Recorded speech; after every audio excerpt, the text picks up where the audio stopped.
Hey, Dr. Brian Kinslow here. This is part of a series of videos showing how different techniques or things that we can do on the bike can change the position and load on the body. And so in this, I'm going to be showing various adjustments I can make to the bike. This is a spin bike, so it's a little more adjustable than a kind of standard road bike, mountain bike, gravel bike, or tri-bike. However, a lot of those bikes have at least some of the adjustment points or something similar that this might have.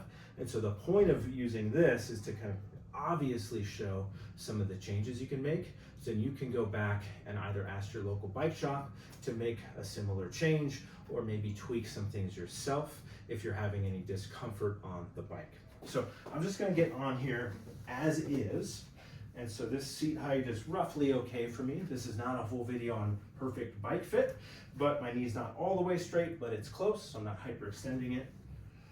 And I'm working through here. So first, obvious thing is seat height.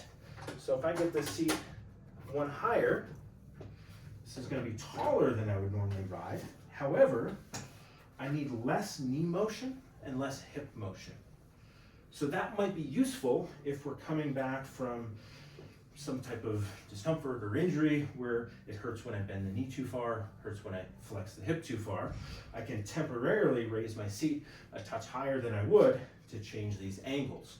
My foot position on the pedal can also affect that, have that in another video, but if it hurts to bend your knee, we can adjust your foot position and the seat height and actually make a pretty big difference on the arc of motion that the hip and knee have to go through.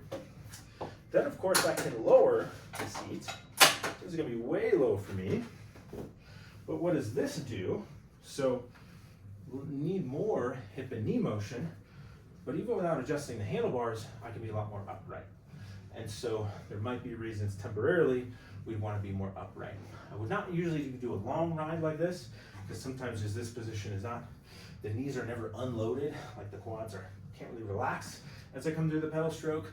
So that can cause some other cramping, fatigue, discomfort around the quad knee. But if my seat was here and I was rounded, if that was uncomfortable, we can nudge the seat down a bit to change our torso angle. So that's seat height, a couple things that I think about. Then I have position of the saddle. So I can move the saddle all the way up as far as it'll go. Seat height is back. And what does this do? This also gets me a little bit upright. And so because it scoots me forward, I don't have to reach as far, and so it gets me a little more upright. So again, if something is going on where we want you a little more upright, that can potentially help. Now I'm gonna send this seat all the way back. That's as far back as it goes.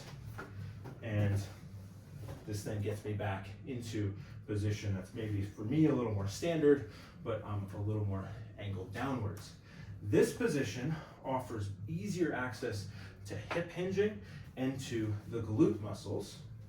And so if we're having knee discomfort, we might want to scoot the seat back a little bit to allow for a little more work in the hips. We have a whole video on hip hinging and working the glutes. But when I'm here, at least seated, it doesn't matter if I hip hinge, because I'm so upright, it's gonna be a little more quad dominant, harder to use the glutes. I could stand and get into the glutes, but also the seat is kind of hitting me between the legs, and so forward is gonna be a little more quad or knee dominant. So that's seat or saddle position. Most bikes won't have this much, but your saddle probably has a little room to play forward and back. There's also angle of the saddle. That's often a little less important for muscle activation. That's more for saddle sores or kind of pressure. So that's kind of beyond the scope, but you can sometimes play with saddle height for more comfort on the rear end. The next thing is position of the handlebars. And so these can come up. Obviously a real bike outside would never be able to come up that much, but now again, this gets me quite a bit more upright.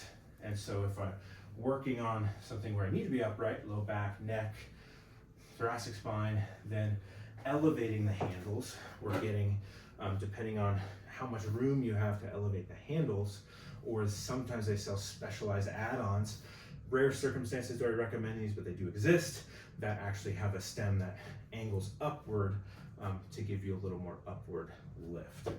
So that's what handlebars upward can do. On this bike, the handlebars can't move forward and back. On a bike you might ride outdoors, there's usually a stem, and the stem can have a height forward and back. That can often do the same thing as this seat position. So my seat's all the way back. That would be the equivalent of moving the handlebars closer this direction and vice versa. And so you might only have so much adjustment of the seat, but you could potentially adjust the stem to be longer, to be more stretched out. So a longer stem is going to give you more space between the hips and the handlebars, and a shorter stem is going to narrow you a bit.